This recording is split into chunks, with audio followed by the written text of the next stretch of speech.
day before Thanksgiving in 1971, a man identifying himself as Dan Cooper bought a plane ticket from Portland to Seattle. He hijacked the plane, claiming he had a bomb in his briefcase, and demanded $200,000 and 4 parachutes. He jumped out of the plane with the money and the bomb somewhere over the Pacific Northwest, never to be seen again. The FBI claims to have investigated over 1,000 people, including dozens of deathbed confessions. In 2016, 45 years after the hijacking, the FBI suspended its investigation of the case. While the FBI is no longer looking for D.B. Cooper, there is a community of people who are trying to solve the case on their own. Welcome to the Cooper Vortex. In this episode, we're lucky to have Greg Gossett. Greg is an entrepreneur, mentor, and the son of William Wolfgang Gossett. Wolfgang Gossett has been a suspect I've been aware of for a few years, but never really gave him a good look. After speaking with Greg, that has all changed. Wolfgang Gossett was a Marine, paratrooper, Army officer, radio host, priest, paranormal investigator, survivalist, and potential skyjacker. Enjoy this episode with my good friend, Greg Gossett. All right, Greg. Hey. When was the first time that you heard the term D.B. Cooper? First time ever was the day that my dad told me he was D.B. Cooper. And how old were you? I was 21. It was my birthday. What year did you turn 21? I was 18 in 85. So, okay. So it was like my first year of college at the University of Utah in 1989. 1989, you're 21 years old, yeah, on your birthday. On my birthday. And your dad says, I'm D.B. Cooper? So I was living with him. I was going to the University of Utah. I was on their swim team. And so I was living in his basement. And I remember he said, "Happy birthday, son." I said, "Thank you." And he goes, "Come on downstairs. I want to show you something." I said, "Okay." So we went downstairs into his office. And he asked me, "Have you ever heard of D.B. Cooper?" And I said, D.B. Cooper. I mean, it sounded somewhat familiar. And I remember asking him, didn't he rob a bank or something? And he said, "Well, kind of." And then he explained the story to me. Didn't tell me he was D.B. Cooper. He just explained the story to me. And I was like, "Oh, that's interesting. Oh, yeah, that's man. That's a pretty cool story." Do you remember any of the details of the story he told? Or you weren't paying close enough attention then? No, I was paying attention. I mean, he basically said D.B. Cooper hijacked a plane, jumped out of the plane, or exchanged the passengers for some money and like 4 parachutes and parachuted out the back of a 727. That's essentially what he told me. And I was like, "Oh, wow, that's pretty cool. Why are you telling me this?" Like, it didn't even cross my mind. I just thought he was telling me a cool story. And so he walked over to this file cabinet. It was locked. He pulled the key out of his pocket, and he opened it up. And he had this huge file in his filing cabinet under D.B. Cooper, like magazines and newspaper articles, like a ton of them. And I remember thinking, man, he's really into this story. And he pulled out, I'll never forget, he pulled out kind of the famous D.B. Cooper sketch. And he kind of had a smirk on his face, or like he was like anticipating getting a reaction from me or something. I remember that. And he had me look at it, and I'm looking at it. And I remember he said, "Who does that look like?" I remember looking at it, and I remember saying, "It kind of looks like you." And he got this smile on his face, and he's like, "That's right." And I said, "You were D.B. Cooper?" And he said, "Yeah." He said, "Don't tell Teresa, who's my mother." He says, "Don't you dare tell Teresa. Don't tell anyone." I said, "Okay." And I I mean, I did ask him one question, which I'll tell you in a second, but I so regret that I didn't ask him so many questions that we would all like to know. Because you didn't know who D.B. Cooper was. Not until that moment, not until a few minutes before that when he told me. So I was kind of shell shocked though. You know what I mean? I mean, it all kind of came together like my dad hijacked a plane, and I didn't know anything about the story other than what he just told me. I didn't know any of the nuances of the story. But I remember the only thing that came out of my mouth was, what did you do with the money? And he reached in that same file cabinet and he pulled out this ring of keys, and they were like kind of skeleton looking keys, kind of unique looking keys. And he said, it's in Canada in a safety deposit box. And that's all I remember. I didn't ask him any more questions. I think I was just stunned. And he reiterated again to me, don't you tell anyone, don't you dare tell Teresa, who's my mom, his ex-wife. So that was the first time. That was the first time you were hearing about D.B. Cooper. That's quite an introduction to the story. Did you think that it was true? Did you even care at that point? You know, I remember thinking a little bit about it later that day. We didn't have the internet anything back then. Right. So it's not like I could just go and look it up. But I guess to answer your question, I don't think I thought about it much after, because I didn't tell anyone because my dad told me not to. And like I said, I couldn't go look it up on the internet and really, I think if I would have been able to look it up on the internet, I would have gone back to him with a million questions. But it was the one and only time we ever discussed it.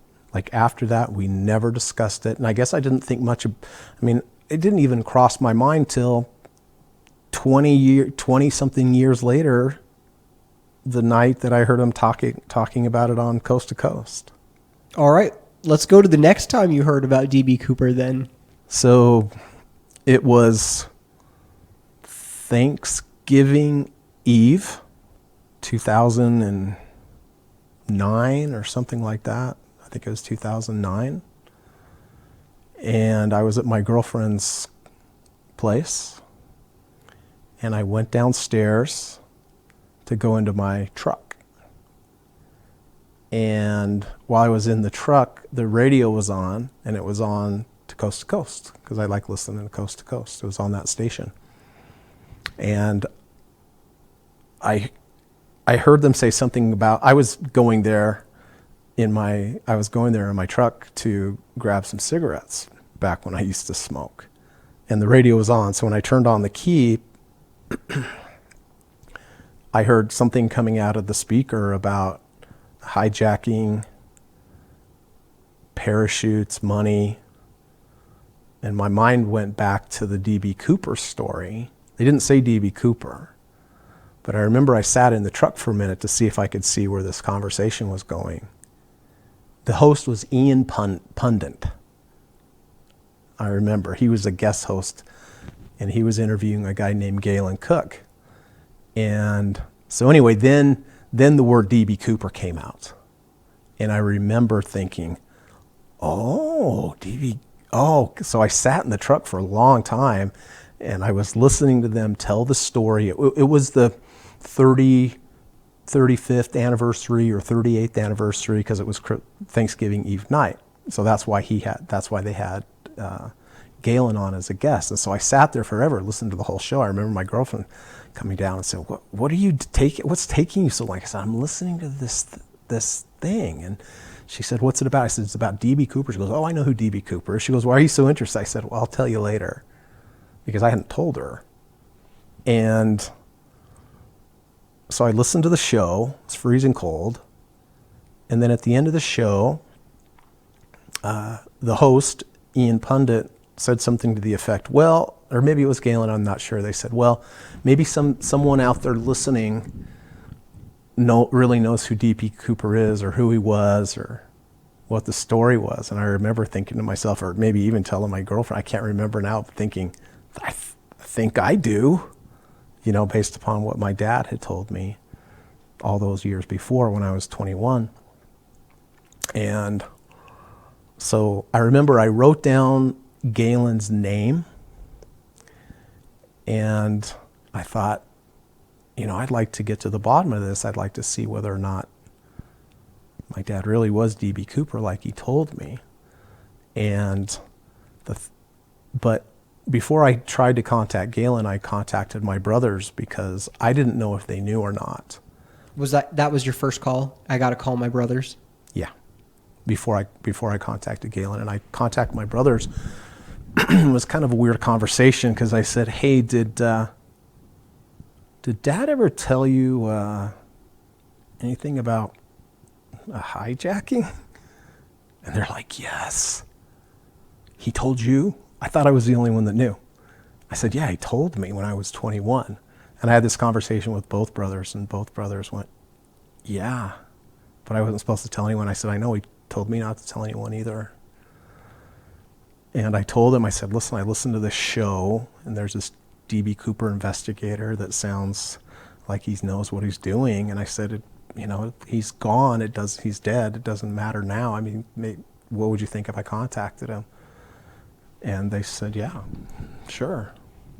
And so I reached out to Galen by email, and I'm sorry. Did you ask your brothers if they thought it was true? not at that point. Okay. Not at that point. I just asked them if they had ever heard anything about this, and they said, yeah. But he had told them separately the same story that he had told you. Yeah. Yeah, exactly. And so I reached out to Galen. It was kind of a weird, awkward email saying, "Hey, listen, when I was 21, my dad told me that he was D.B. Cooper, and he had the training, and he does look like the sketch, the suspect sketch."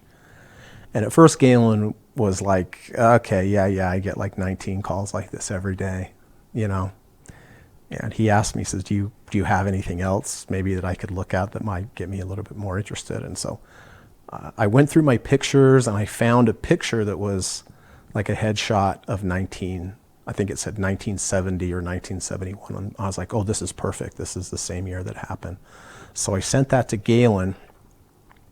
And after he received that, he called back, and his tune had changed a lot. He seemed to be extremely interested. So where did you guys go from there? I mean, hours and hours of conversation and questions that he asked me, just very nuanced, about every little aspect of my dad and my family and my brothers and his work and his training and the relationship with my mother. And I mean, I think he quit his law practice for a couple years to investigate my dad, interview people all over the country and different places that he had lived. But yeah, he was full-time on the job investigating my dad after that for a couple of years, if not more. And did that make you more sure that your father was D.B. Cooper? Did it make you unsure? Well, I mean, he would share with me things that he had found out and possible connections and relations that seemed like it all made sense, that it was him. But, as you and I were talking before the show tonight, I mean, there's other things that make me much more certain that it was him other than what Galen was finding out. Let's talk about who your dad was, because he's an interesting character. Yeah. Born William Gossett. Yeah.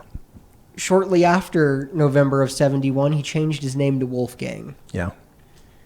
Why don't you tell us a little bit about who your dad is, Greg? Well, he's an interesting guy. He ran away from home when he was 15 years old and joined the Marines. And he was actually at the latter part of World War II. He was in World War II. Then he fought in the Korean War also. And then he switched services from the Marines over to the U.S. Army in some kind of special forces capacity. I think he did 2 tours in Vietnam. He was based out of Fort Ord, California. And when I was about 3, maybe close to 4 years old, I was 3 years old, we moved from Fort Ord, California up here to Ogden, Utah, because he was instrumental. He was one of the original people that started up the ROTC program here in Ogden, Utah at Weber State College. And that was the time, shortly after that, that the hijacking took place. After that, when he retired from the military, he worked for the public defender's office. He had a law degree, and he worked for the public defender's office for quite a long time. Then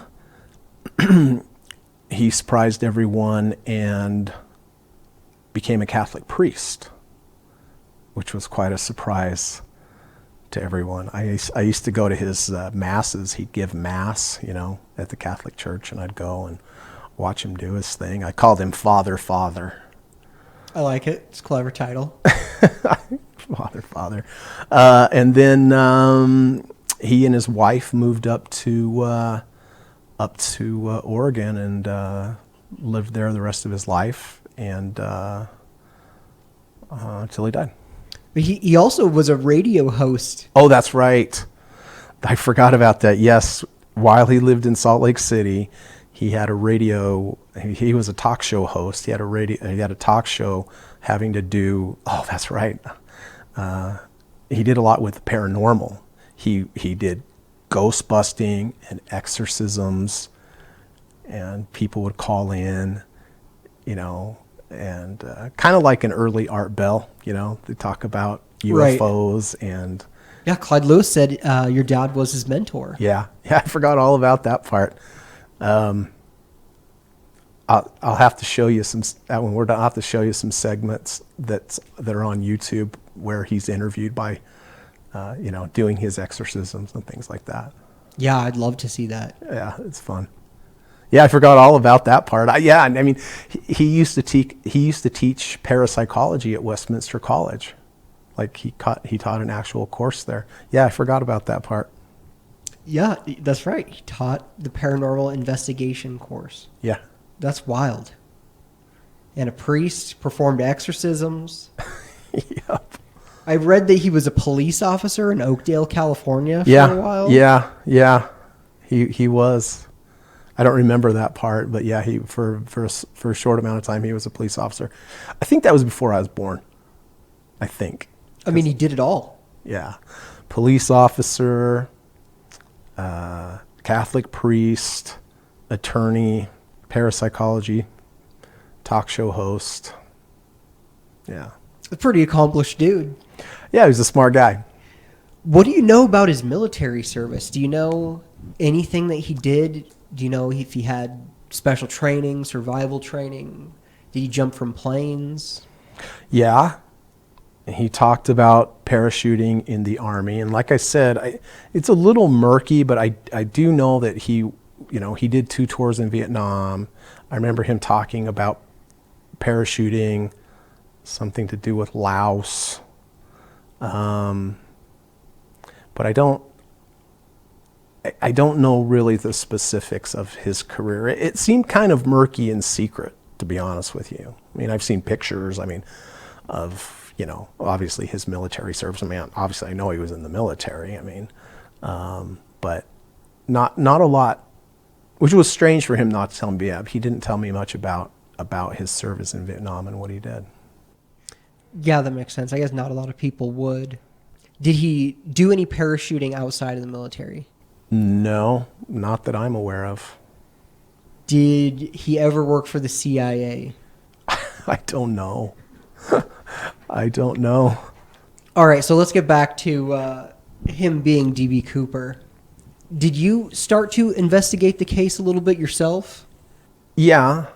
But I mean, I had a real DB Cooper expert that I could just call and talk to. I mean, I read a little bit on the internet, but I mean, I had Galen as a resource that I could ask him any DB Cooper question. I mean, he kind of coached me up on exactly what happened, kind of in reference to questions about my dad. You know, he asked me kind of some of the same questions. Do you remember him parachuting, anything out of the ordinary? I'm like, well, I remember he became a pilot. I do remember that. I remember. He did become a pilot. Yeah, private pilot's license.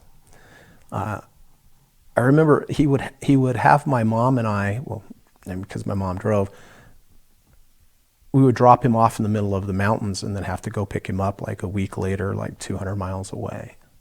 Sounds like a good time. I don't know why, I don't know why he was doing it. It's a strange thing. I mean, at the time, looking at it through the DB Cooper lens, maybe he was planning another adventure. I don't know. That's an interesting point. All right, let's go through the hijacking. Okay. How do you think he did it? How do I think he did the hijacking? Yeah. I mean, we know the whole hijacking story. Right. So he jumps out of the plane. Yeah. What next? Well, these are questions I wish I would have asked him. I mean, the honest answer is I really don't know. I mean, was he back to work on Monday after this happened? Did he have help? There's been some talk that possibly my uncle, Danny, had helped him, but I that's just speculation. I don't know. But I mean, I really don't know how he did it. I'm sorry. Maybe I misunderstood the question. Oh, no worries. So you would have been, 4 in 1971? Yeah. So you probably don't remember Thanksgiving of 71. I don't remember Thanksgiving of 71, but I fully remember Christmas Eve. And why do you remember Christmas Eve? So it was 30 days after the hijacking. I didn't know anything about the hijacking at that young age, but what I do remember, putting the pieces together now going backwards, but on Christmas Eve, my parents were separated or divorced at the time. I can't remember exactly, but my dad did come over 30 days later after the hijacking. He did come on Christmas Eve, and I remember he showed up in this trench coat or this coat, and he came over to me and said, "Hi, son," or "Hi, Greg," or whatever. And he had this big, grin on his face, like he was going to surprise me with something. And I was kind of anticipating, because it was Christmas. I thought I was get a present. And he pulled out of the pockets of his coat handfuls of bands of cash. You know how big bands of cash have that wrap around in the middle? And he pulled out with both hands, double fisted, one from this hand, one from this hand. He pulled out of his coat all this money, and he said, "Look at this." And I remember, I think that was probably the first time I really realized what money was, or saw a lot of it. But he wanted to impress me with all this money. And there was a ton of it. It had to be somewhere $20,000, $30,000, $35,000 that he took out of his, because they were hundreds. They weren't 20s, they were hundreds. I remember that because I think it was the first $100 bill I'd ever seen. If it wasn't $1 bill, it was bricks of hundreds. Your dad wasn't a wealthy man in 1971. No. My dad had to be the worst person with money in this world. He never, ever had money. He liked to gamble. He bought everything in sight. He made $15,000 a year at Weber State College, $15,000 a year. And here he is showing me, 2 to 3 years of income from his pocket, right? So the fact that if he had had $100, I'd have been blown away, let alone maybe $30,000 that he showed me. And that is one of the main reasons, on the timeline of this being 30 days after the hijacking. I just can't, on top of a whole lot of other things, but I just can't imagine that he would have been able to get that money anywhere else other than the hijacking. And your dad had a on and off again gambling problem. Yes, he did. Yeah, he liked to gamble. He liked slot machines, lottery tickets, Las Vegas, that kind of stuff. And when did you start to think about that, to put that together? Like, oh yeah, he did have a ton of money right after that. Probably through some of the questions that Galen asked me, my memories and so forth. And then, I was asked to do hypnotic regression. Galen and the FBI set it up where I was hypnotized. Galen and the FBI set it up. Yeah, I don't know exactly, but I know Galen was talking with the FBI at that time, and they wanted to see if I would be able to do a hypnotic regression to give them, to see if I could get a better memory of that night, get more details of the cash that he showed me, and then also when he showed me the keys to the safety deposit boxes in Canada, they wanted to see if through hypnosis, through hypnotic regression, whether or not I could get a more clear picture in my mind about the cash when I was like 4, and then take me back to 21 so I could try to detail the keys, like the size and the color and the shape, so they might be able to link that up with the correct bank in Canada. That's interesting. How did the hypnosis go? Well, I had never been hypnotized before. Like, I didn't know if I could really be hypnotized, but I remember through the process, they did this to see whether I was hypnotized, and I remember they like jammed this needle into my thumb, and I didn't feel anything, and they said, okay, well, now you'll feel it. And then I was like, holy smokes, I really am hypnotized. But it's interesting, a little off the subject, but I mean, I did have a very clear recollection of that night when I was under, about him coming in and the look on his face.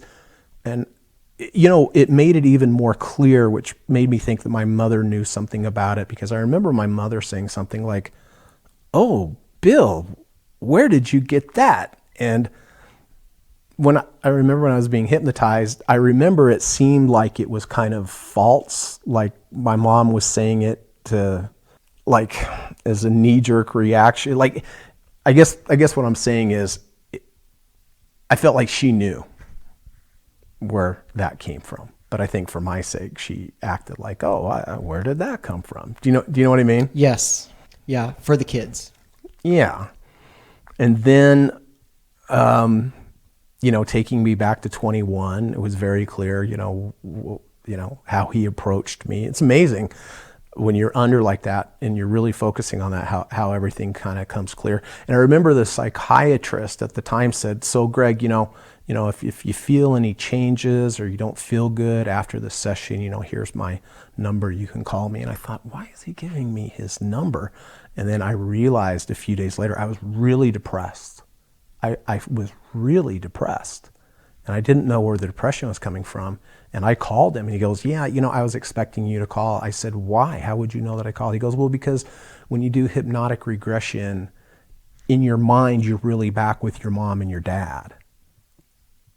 Because I took you back there. So you were really there. So you're missing them." Interesting, huh? That is interesting. Yeah, that's wild. I've never been hypnotized, but that's interesting. So when was the first time you were in contact with the FBI? Well, like I said, Galen was in contact to them, seemed like on a pretty regular basis. And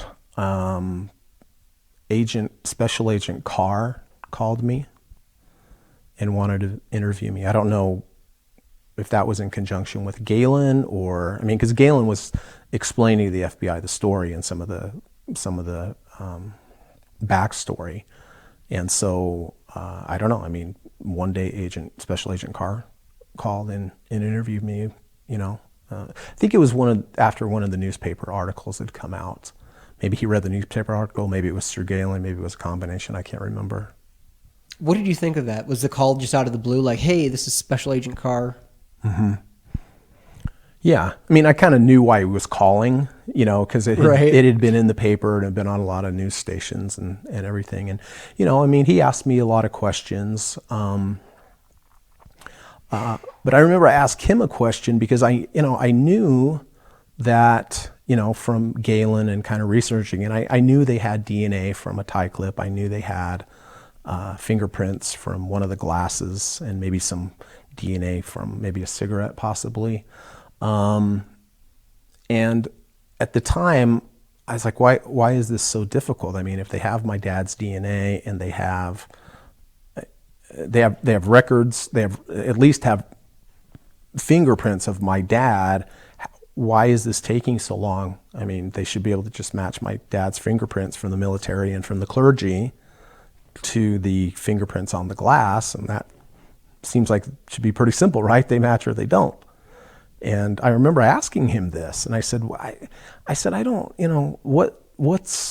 I mean, you have the fingerprints from my dad, you have the fingerprints from the glass. I mean, do they match up or not?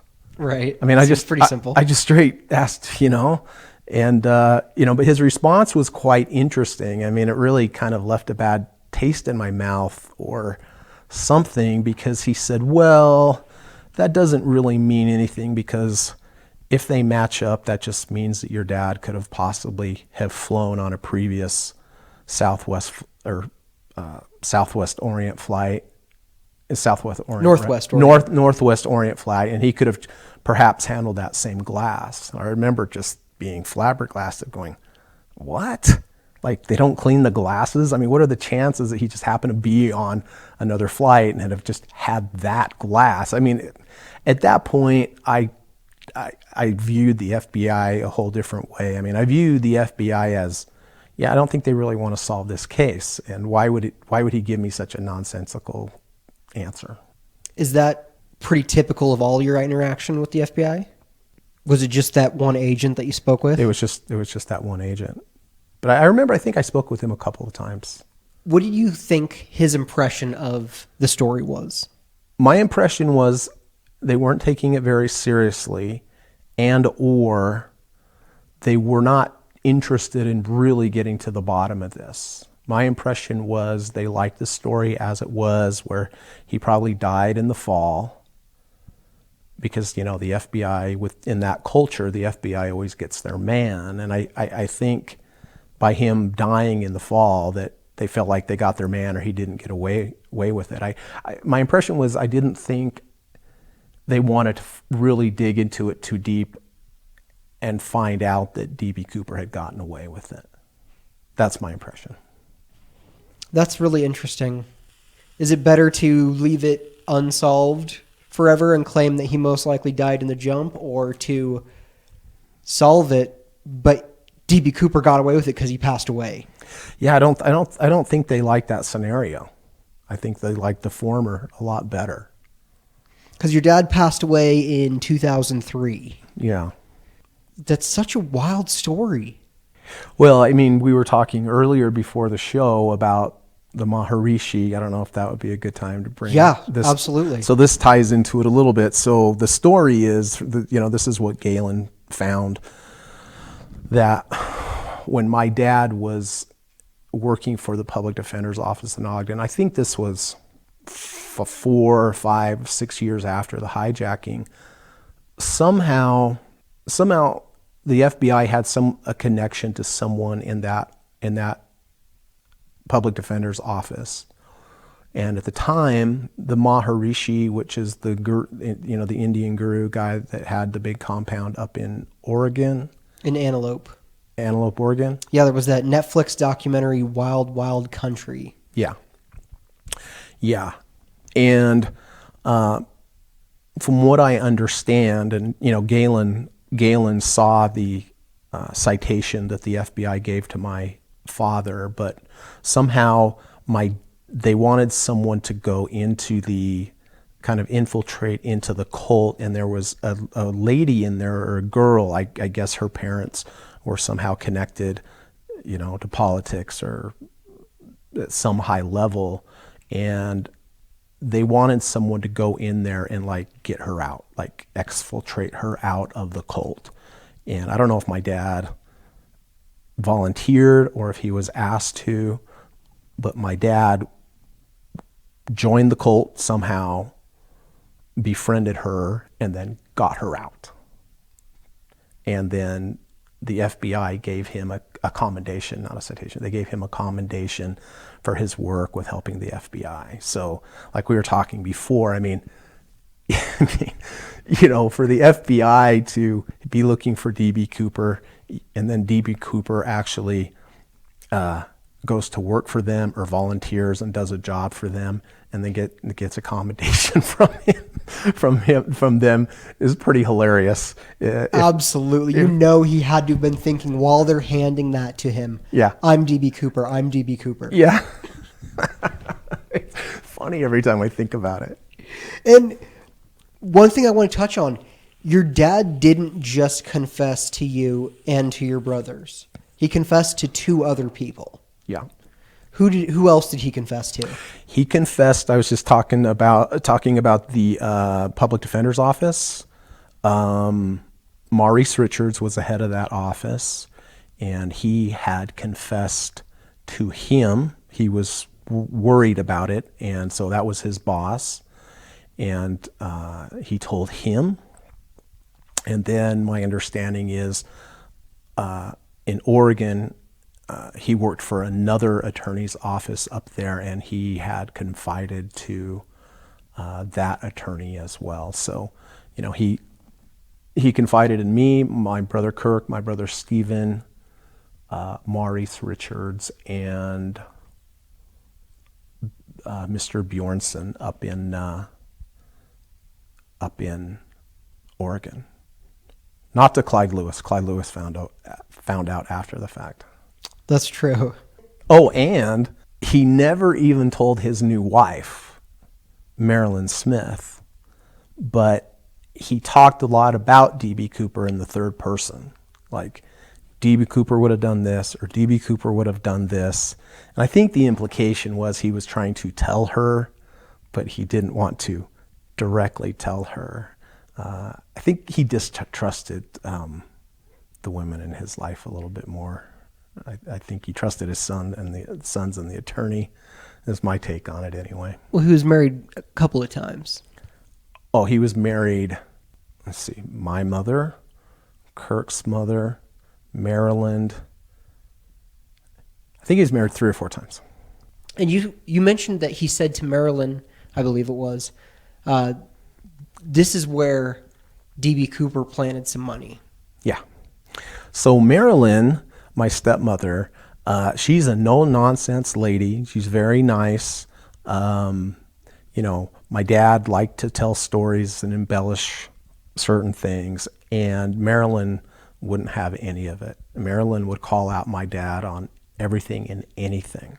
Anytime I would go spend time with them, she would say, no, that's not true, or it wasn't like that. She absolutely zero fear as far as setting him straight, like immediately in front of people, in front of everything. So you have to remember that in the context of this. But when this came out, she was interviewed by a television station in Oregon, I believe, about this. And she had told the interviewer that, now this was before the young kid found the $5,880. Where was it? Tina Bar. Mm-hmm. Okay. So this was before he dug it up or found it. This was maybe 6 months before that. And I remember, I know Marilyn in an interview had said that Wolfgang, her husband, had taken her there while they were dating before they were married. I know the timeline is correct because she said it was like right before they got married, so she had that timeline in her head. But he took her there to go fishing, and as he would speak a lot about D.B. Cooper in third person. He told her, this is the kind of place like right here where D.B. Cooper might have buried some money to throw the authorities off the trail. And this was like 6 months before the guy found the money at the same spot. That's incredible. So either Marilyn is lying, but I can tell you, I know Marilyn. She is not a liar. She would never. I mean, if Marilyn says something, you just have to know her. She would not make that up and backdate that story. There's no possible way. You'd have to know her.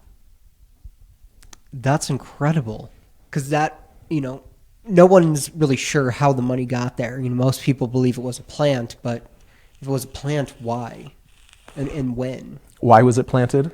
Yeah, why was it planted and when was it planted? Well, he had told her that he had, this is where D.B. Cooper would have planted some money in so that someone would find it and it would throw them off the trail as far as where he ended up or where they thought he landed and so forth. So I think that's the answer. Do you think that your dad he had to have been proud of the fact that he pulled this off? Do you think it was difficult for him to keep quiet about it? Absolutely. Because my dad liked to brag. He bragged on me a lot. He liked the public attention. I remember one time, just to give you an example, I used to be a professional triathlete and I won the Idaho State. It was Burley. It was the Idaho State Triathlon Championship and I won it. And I remember I had just gone through the finish line. The news cameras came over. My dad literally ran over there, pushed me out of the shot, and proceeded to answer all the questions about my race that I had just won.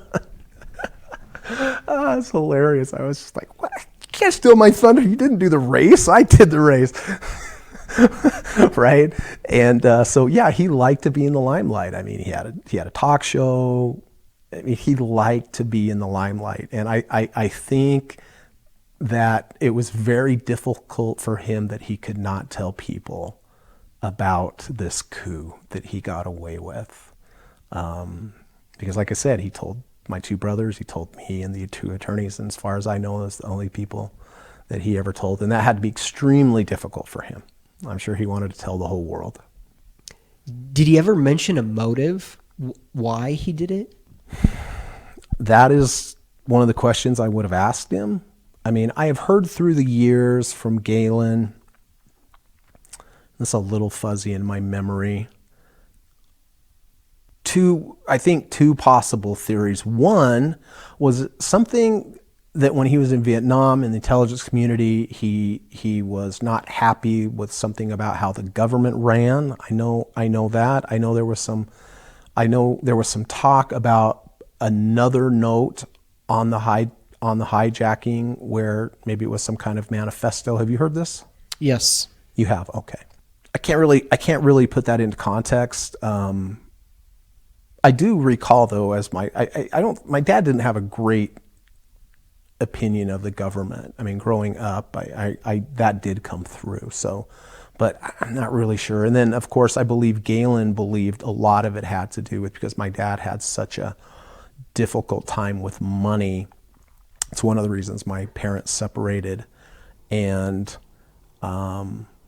he felt like one of the main motivations was that because he wanted to get back with my mother and money was some of the problem, that might be one of the motivations, which kind of does make sense to me because I was telling you earlier, in the spring after the hijacking, 4 or 5 months later, my dad put up billboards all over Ogden, Utah that basically said, Teresa H. Gossett, I love you, William Wolfgang, please come back, something to that effect. They were all over town. I was looking for a picture. I couldn't find one before you came because I wanted to show you, but I mean, I've seen them. And, again, where in the world would he get enough money to buy bunches of billboards? Yeah, especially making $15,000 a year. Yeah. What do you think happened to the money? Well, The money that wasn't spent on billboards. the non-billboard money? I'm sure some of it ended up in Las Vegas. I'm sure that. I remember him telling me some gambling stories where he said he had, put lots and lots of money, and he had 20s, and somehow the dealer was pulling 21s. And he was talking about thousands and thousands of dollars per hand. This was before I knew anything about the D.B. Cooper. And I was just thinking, yeah, well, that can't be true. Where would you get that kind of money? But, now I look back and go, okay, I think maybe I know where. So, when I asked him, when he told me, he said it ended up in Canada. It ended up in the safety deposit boxes. So, and I'm going to tell you a story here where I think that's probably true. My brother Kirk is a great guy, sweet kid. And, growing up, my dad was, not a great father to any of us. I was much younger than they were, so this was before my time. But, my dad really never did anything with my brothers at all. But out of the blue one day, this was I can't remember exactly. It was after the hijacking. It could have been that summer or a year later. I'm not sure. But out of the blue, Kirk told me the story that my dad came to him completely out of character and said, "Hey, how'd you like to go to Canada? We'll take a trip up there, just you and I, just the boys. We're going to go fishing. We're going to go check everything out. It'll be a big adventure." And, Kirk was ecstatic. This had never happened to him, right? I mean, this was completely unlike my father to say, let's go on a trip and do like father-son stuff.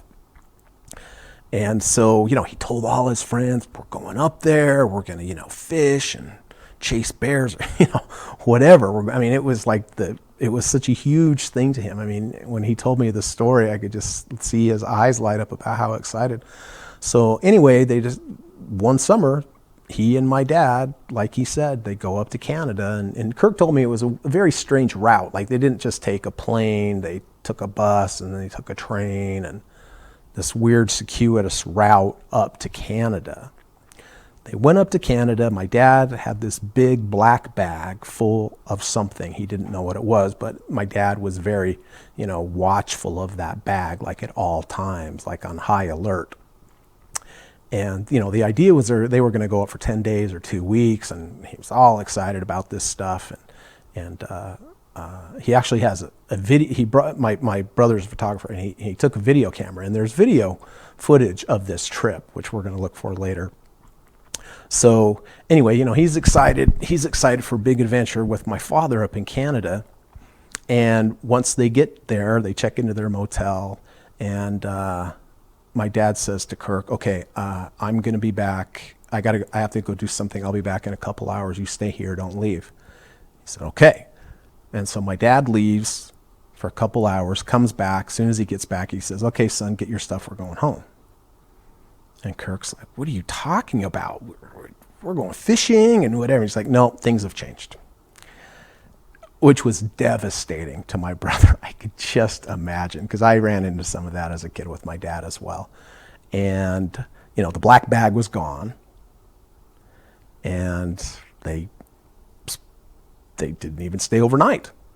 They got there. My dad was gone for a couple hours, came back without the bag, had to go home. My brother hid in his house in California for like a whole week because he had told all of his friends about this adventure. They were gone. He was too embarrassed, so he wouldn't even come out of the house. So, I think what happened there was my dad was using Kirk as cover to get into Canada with the money. And I think when he left for a couple hours, I think he went, opened up the accounts, put the money in the safety deposit box, and left back. And I think those are the keys that I saw. Do you think that safety deposit box existed when your father died, or do you think he blew through whatever was in there before he died? I honestly don't know. I think that there was some talk, maybe some speculation about that my dad couldn't access the money for some reason. And I believe that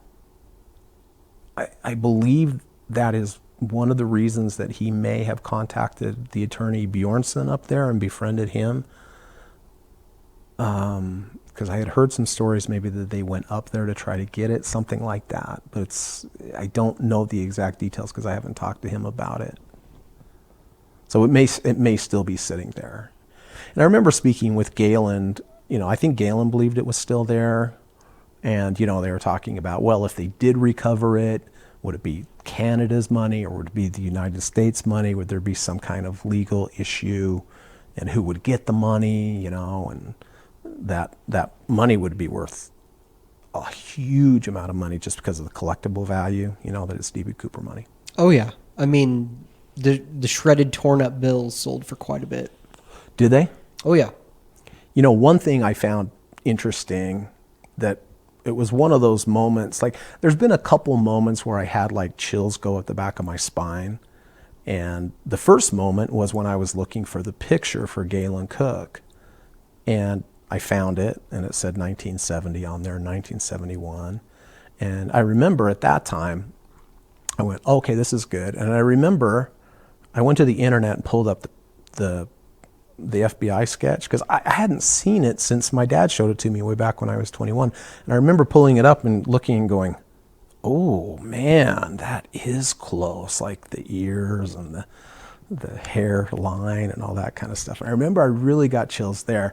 But then I remember, and I can't remember where I saw it. It was maybe it was a sketch or a rendition of what the bomb looked like on the plane that the flight attendant described to the FBI when the flight attendant looked into the bag.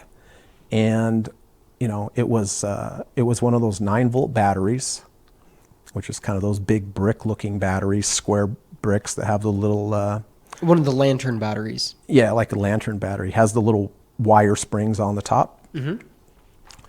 And it was one of them with 4 or 5 or 6 pieces of dynamite. And it was wrapped with like duct tape. And not duct tape, electrical tape, and there were some wires. And I mean, I immediately got chills because growing up, my parents lived apart, but in the garage there was this workshop. It was pretty much my dad's. He stored a lot of stuff there, and he had some tools, and it was his little lair. And growing up, those type of batteries were in that workshop all the time. I mean, I distinctly remember that I found, there were so many of these big block batteries there. Like I opened one up one day and I was amazed to find they're filled with AA batteries. And in that same room, my dad had a ton of road flares. And by the way, road flares are red. And dynamite is gray. And, the quote dynamite that was in the bag wasn't dynamite, they were road flares. So the bomb was not real? No, the bomb wasn't real. But, I grew up as a kid in a little workshop that had these batteries, in my dad's workshop that had batteries, road flares all over the place, electrical tape all over the place. So, when I saw that, I just went, oh my God. I said, I wonder... I know exactly where the bomb came from. I played with the parts. Yeah, that's wild. How sure was your dad, if you had to put a number on it, a percentage? Are you 99% sure? Are you 75% sure?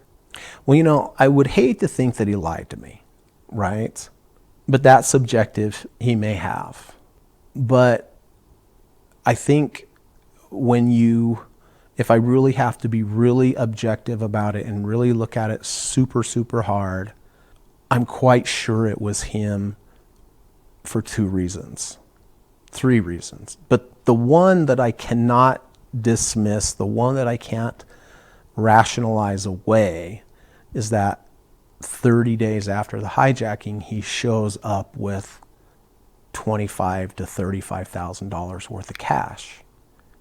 And I don't understand how he could have got that much cash at that year, right? 1971, when he's making $15,000 a year, and he shows up with almost twice that or more 30 days after the hijacking. That is the one thing I cannot rationalize away. Even if I wanted to think it wasn't him, it makes me think it has to be him. And then you add on to it, okay, the bomb devices.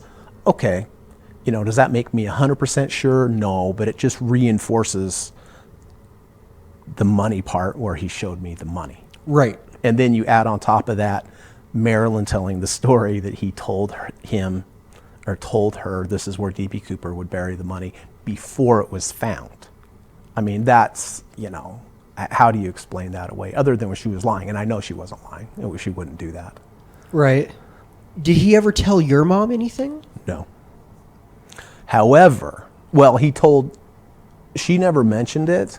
And he told me, the day that he told me, he said, don't you dare tell Teresa, like with a lot of emphasis on don't you dare tell Teresa. I was like, okay, I won't. However, when my mom was still alive, I do remember her several times telling me, I know something about your father that would get him in a lot of trouble. But she never told me what that was. But she did say that 100%. She said that several times. And again, the day that he came in and showed me the money, and she acted surprised, but it seemed like fake surprised. So I do feel pretty confident that she knew, and that's exactly what she was talking about, that, I know something that could get him in a lot of trouble. Do you think it's something that you couldn't see your dad doing? Or do you think, I could see him doing that? I can see him doing it. Yeah, because, if my dad said to me, I'm D.B. Cooper, whatever. There's no way. I could never see you doing it. But you could see your dad doing it. 100%. He was a badass. And he wasn't scared of anything. And he was an adrenaline guy. And he had the skills, from the military. 100% I can see him doing that, honestly. And he was 41 at the time of the hijacking, which puts him at the right age. And you believe he's the kind of guy who at 41 would still do something absolutely insane like that. Absolutely, 100%. When he was older than that, he would go for 100-mile, 200-mile wilderness hikes, so we'd have to pick him up 200 miles away, like I told you earlier. Yeah, that's true. Is there anything that makes you think it wasn't him? Is there something that you keep going, yeah, but there's this? The only thing that makes me think that, if I have to try to think of something like that, like I said, what I kind of told you before always overrides that. Mm-hmm. But, he was a BSer with a lot of stuff. Like kind of white lies or like brag about stuff. He'd like to be the center of attention, things like that.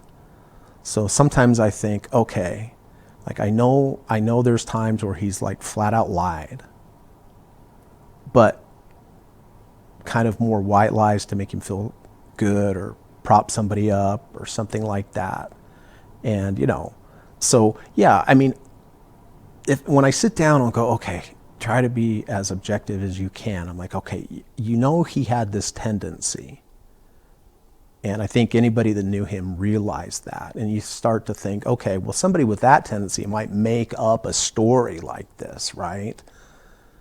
But if he didn't really do it, why not tell a lot more people and brag about it, where in reality he didn't tell anyone, which I was telling you before must have been very, very difficult for him. And only telling his 3 sons, and we didn't know, and he only told 2 other attorneys. But again, where did the money come from?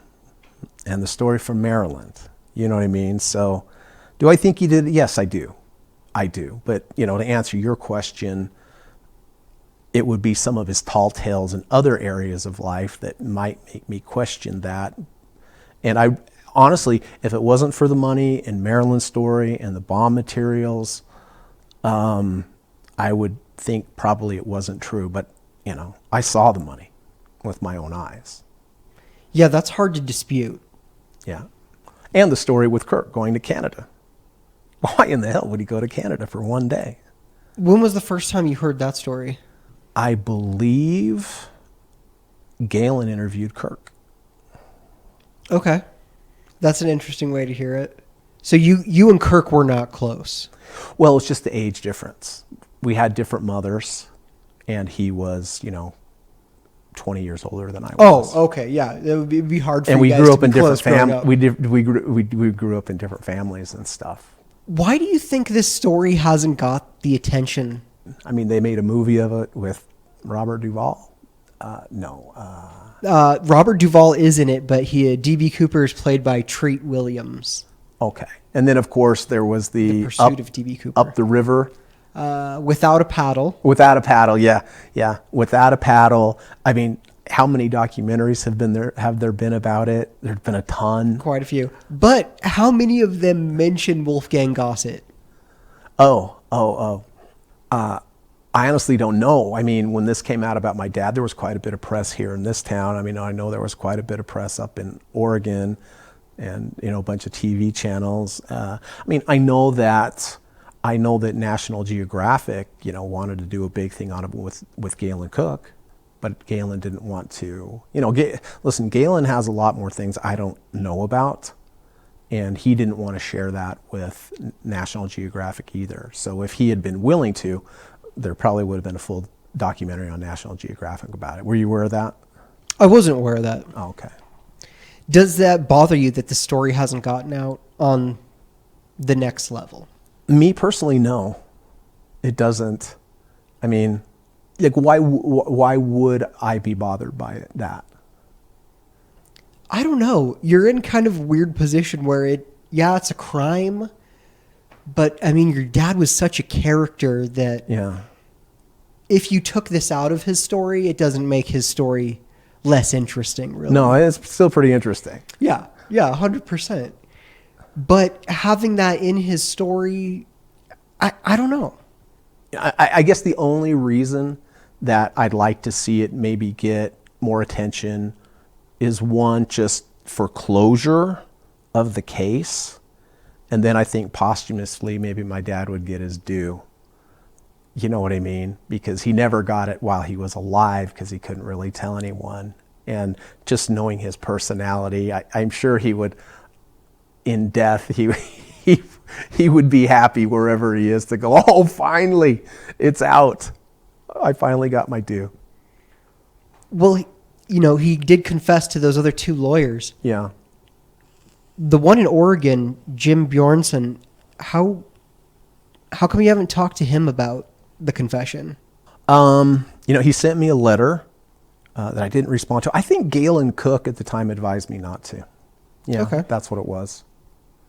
Yeah, because Galen was working on his book, and I do remember he just advised me not to talk to him for some reason. What do you think when you hear other people presented as D.B. Cooper? Oh, interesting. Well, so based upon, what I believe, based upon what we just talked about, I would have to say my first response is, well, it can't be them. It can't be them. They got to be making What it other up. way could you go into it, right? Yeah. I mean, I guess there's a thing called DB Cooperitis where everybody wants to be DB Cooper, but I guess there can only be one. There can only be one, but dozens of people have confessed. Yeah. I don't know why they would confess.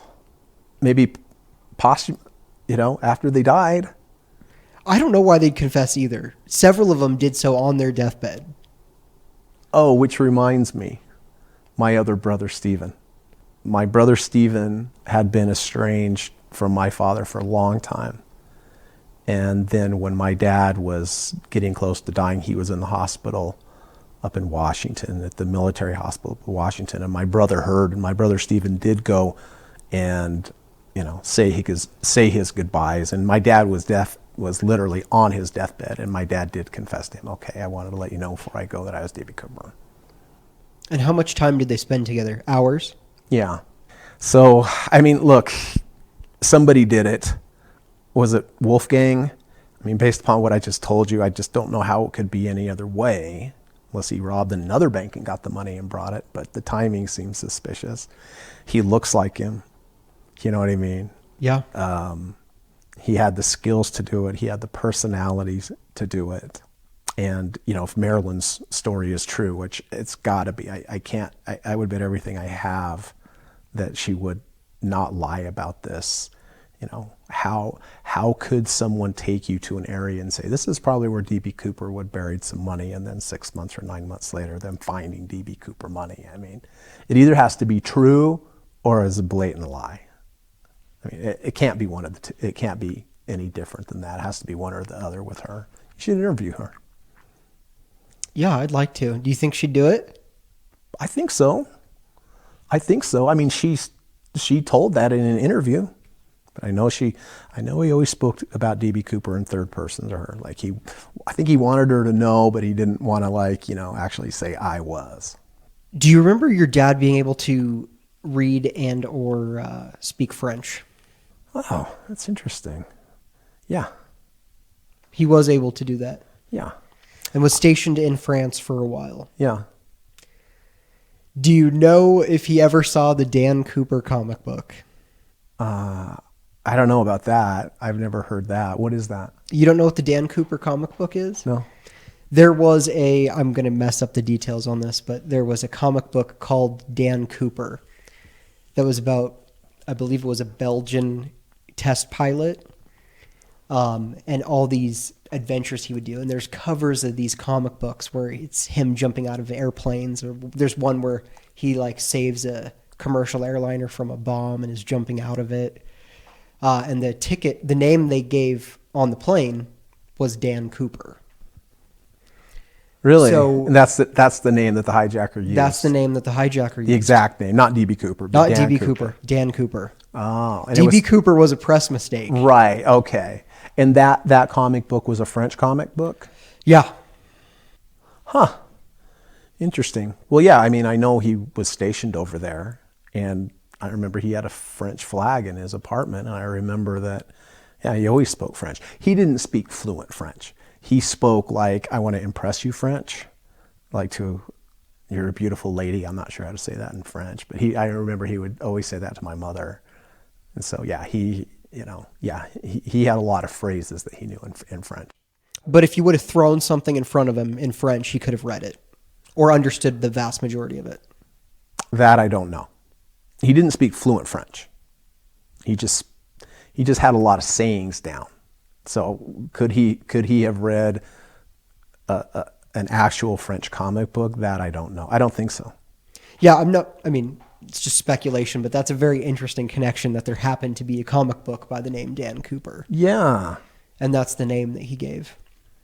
You know, one thing, when we were having dinner, I thought about this on the way home, but my dad was obsessed with 727s. As a kid, whenever I was with him, he would point out to me in the sky. I mean, I can remember 20 times. See that plane? 727. Has a door, opens in the back. And why would he know that? Well, I think we know why he'd know that. But as a kid, I had no idea what he was telling me. But I do remember many, many times, every single time we were out, see that plane? 727. Door opens up. See that plane? 727. Door opens up. Or opens down in the back. And your dad drank and smoked? Yeah, not heavily though. I mean, he drank socially, but not a lot. And I did see him smoke actual cigarettes a handful of times, but generally he smoked a cigar. Well, is there anything else we haven't covered? I just wish I would have asked him more on the day. I wish I would have followed it up with some questions. If I would have had the internet, I would have read about it. And I mean, why did you do it? Where did you put the money? Where did you land? Were you planning on hurting anyone? Well, you didn't even know to ask those questions. I didn't know. You were being introduced to the story at the same time. I didn't even know the big mystery. I mean, if I would have had a D.B. Cooper book there in front of me or something, I probably would have asked him. But, I was a little scared of my dad too. I was a little scared of him, but if it would have been one day after and I could have read about it and I wasn't in such shock, I mean, what would you have asked him? If you were me and you had a few minutes, you had a day to think about it, what are the questions you would have asked him? I wouldn't know. I mean, like you said, there was no internet, so you didn't. If you knew everything about the case. If I knew everything about the case, I would ask him exactly how he did it. I would start with, all right, take me to how you got to Portland. Mm-hmm. We'll start from there. Mm-hmm. I feel like I know all the details. What'd you do with the money? Did you wear a disguise? Yeah, I want to know from the time you jumped out of the back of the plane. Where were you when you jumped out? Where did you land? What was the free fall like? What was the landing like? What did you do when you hit the ground? What'd you do with the parachute? Yeah, exactly. What'd you do with the money? Did you spend some of the money? Did you put it all in the banks in Canada, or did you blow 50,000 of it in Vegas? Yeah, in 1971, I mean... Why did you do it? Yeah, when you land somewhere, how do you get out of that spot? You don't know where you are. You have a parachute. Your clothes are probably trashed from the jump. Yeah. You have all this gear and a bag of money. Yeah. How do you escape that without people saying, "Hey, I saw a guy fell from the sky with a bunch of money and a briefcase"? I think he had some clothes under his suit, though, right? Who knows? I had heard that. Maybe that was through Galen, but I know that he had some. He leaned over in the plane, and his pants rode up, and one of the nearby passengers noticed that there was some type of different clothing underneath the pants. Yeah, hopefully he had something warm on, especially if he was going to spend a few days out in the woods. That's interesting that even after that your dad still would go on 100-mile-plus survival hikes. Yeah, we would drop him off at a trail, and he'd be all geared up, and a week later or so, my mom would have to go pick him up 100 miles or further away. Boy, that makes him a pretty good suspect. Yeah. I'm really wondering if your dad was D.B. Cooper.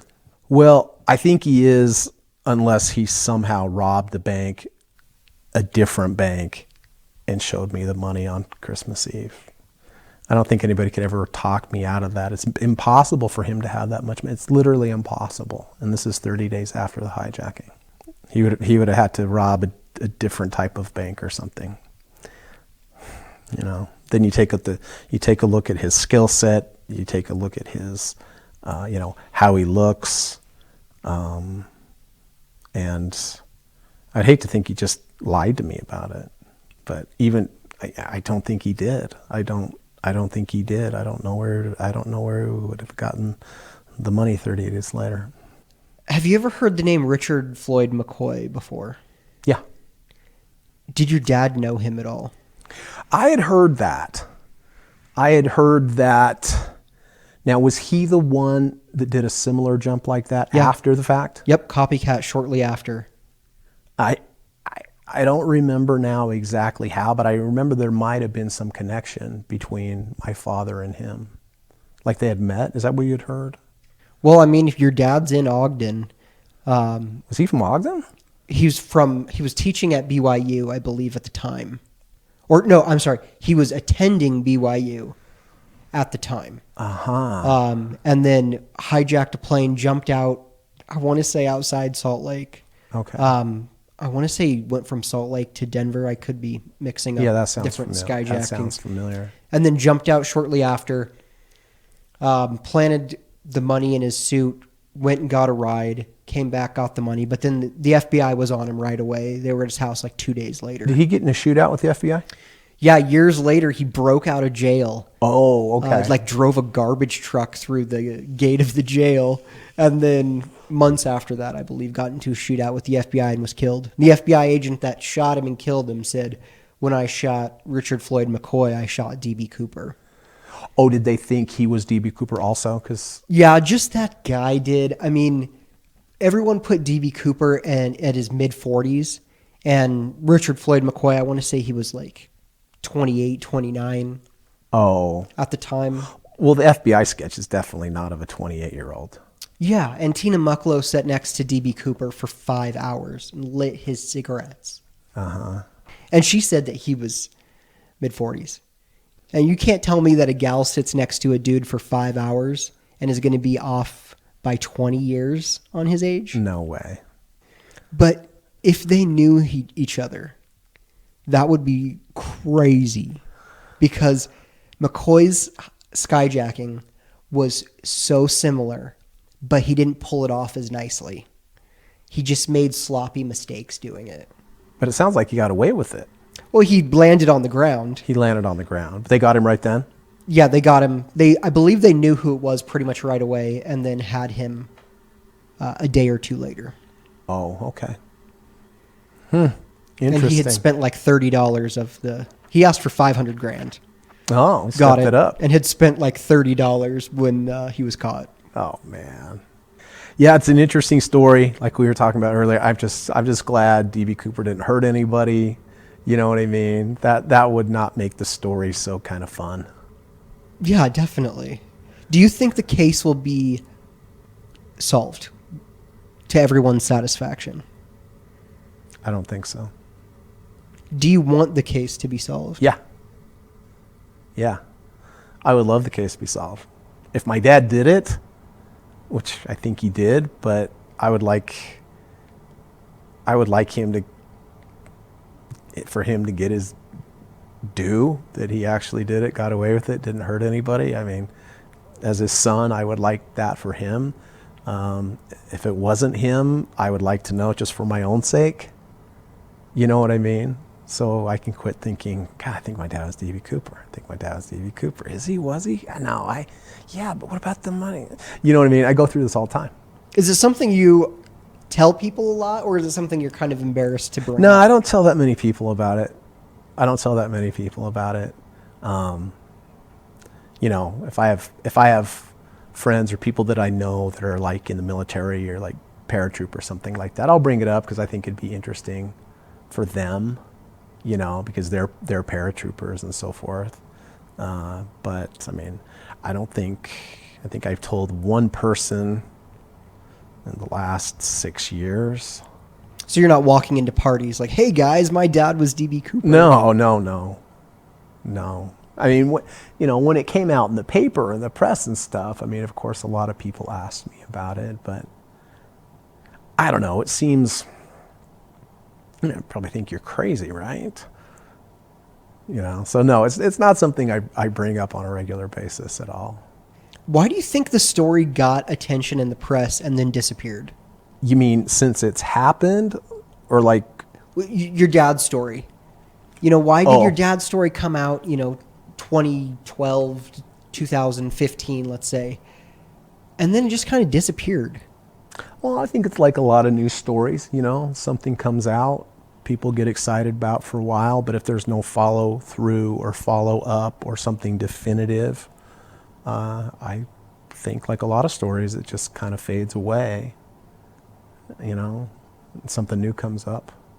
Yeah, that's true. I guess the news cycle is pretty fast these days. Yeah. I mean, if the FBI, I mean, I honestly would like to get an honest answer. Did his fingerprints match or not? Regardless of whether he may have picked up that glass, that would still be interesting to know, right? But I never got a clear answer.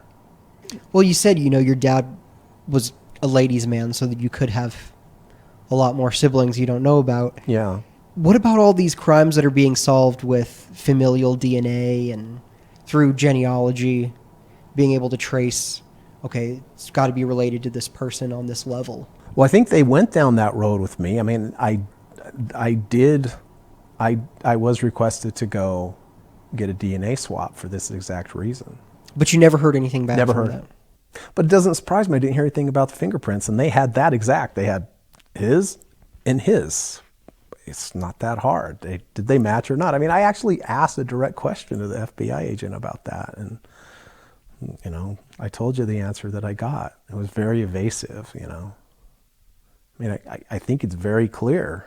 They had his fingerprints from the clergy. They had his fingerprints from the military, and they certainly had fingerprints from D.B. Cooper's glass. So, I mean, that just seems like a slam dunk, like you would know immediately. It would. I've heard the sample they have is incomplete, that they could use it to rule somebody out, but not necessarily say definitively it was this guy. But I don't even know how true that is.